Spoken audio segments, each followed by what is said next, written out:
If this is not miraculous, I don't know what is. The world is seeing the truth. The world has always known the truth, but thought they could get around it. Anyone who doesn't know that we are the chosen people doesn't deserve to be part of a conversation.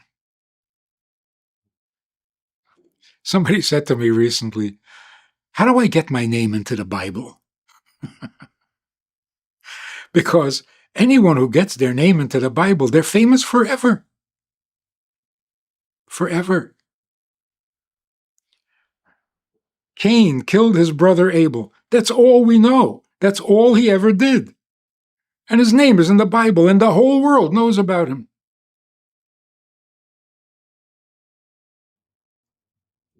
Anything in the Torah is true. Forever. It always was true. It always will be true. So those who don't know that there are a chosen people who stood at Mount Sinai, who heard God give the 10 Commandments, if you don't know that, you don't know anything. If you don't know, for example, that Jerusalem is the capital of Israel, what do you know? What do you know? Those issues should have been laid to rest a long time ago. And it's time we stop arguing it. I'm not going to prove to you that we're the chosen people. I'm not going to prove to you that God gave the Torah. If you don't know any of this, you're way behind the times. Go get an education. But now we've taken a step further. How is it possible for a tiny little nation to go through 2 years of wars of attrition, even if it was only with one enemy on one front, but 2 enemies, 2 fronts, tiny nation, limited resources? How about 3 fronts?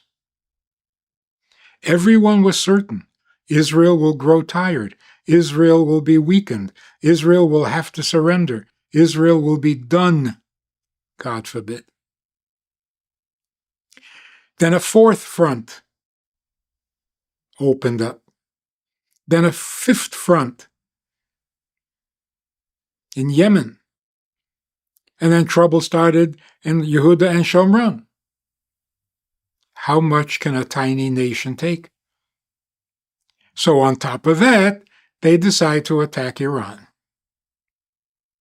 If this is not miraculous, I don't know what is. If the world can't see that this is a miraculously indestructible people who always win against all odds, if you don't know by now that this is the chosen people from the Torah, the descendants of Avraham, Yitzchak, and Yaakov, if you don't know this by now, there isn't much hope for you. The world is seeing the truth. The world has always known the truth, but thought they could get around it. They thought they could create a new religion, create a new reality, a new set of laws. Well, it's not working. There's only one God. There's only one Torah. There's only one Jewish people. So now that we're ready to see the truth, that the world of falseness is over, it's over. No one can be so blind as to not see the miracles. Incredible miracles. Incredible people. And so the sages said that when Mashiach comes and we are done with the persecution and with the falseness, we won't even realize it. So Mashiach will say to us, your time of redemption has come. The war is over. And if you don't believe me,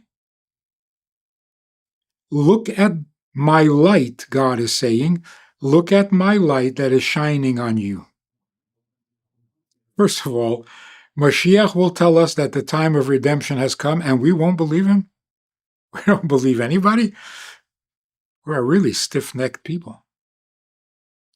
What it means is we won't be impressed with the miracles.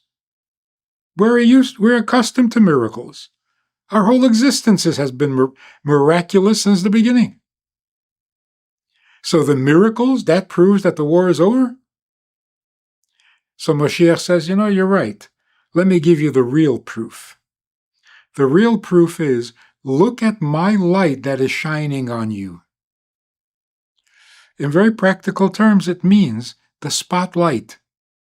How is it that the whole world is watching and looking to the Jewish people who are a tiny, tiny fraction of the human population? And Israel is a tiny little land, insignificant in every way. And yet, look at how the entire world's focus, all the spotlights, are on Israel, on the Jews. And what are they seeing? God says they're seeing my light on you. They see you representing me. That proves that the falseness is over, the war is over, it's time for your redemption. What does your redemption mean? When you can finally be the teacher that you are meant to be to the world. We got to get ready. The demand is going to be great. Everyone is going to want to know. Everyone is going to want to study. Everyone is going to want direction. Why am I here? How do I serve God? What am I supposed to be doing? Not do I believe in God.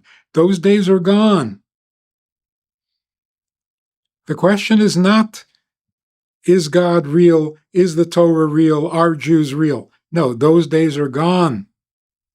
Now the question is, can the Jewish people tell me what it says in Torah so that I know what God wants of me and how I should serve him? For most of our history, we have been waiting for Mashiach. Now, today, Mashiach is waiting for us. Catch up. Wake up. The redemption is here. The focus is on you. Say the right thing. Show the world what it means to be moral, what it means to be godly. And the whole world will want what we have. Then we can go back to being the teachers.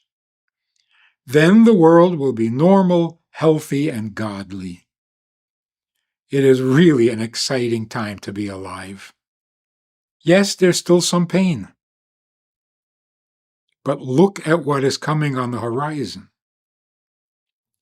It's not just a light at the end of the tunnel. It's the light at the end of darkness. So, get ready.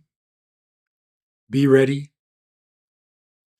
Increase in your observance of God's commandments. Serve God properly. Find out what he needs from you. And instead of taking from him, become the giver. We are here to serve. And when the whole world is united in serving, that's a pretty good world.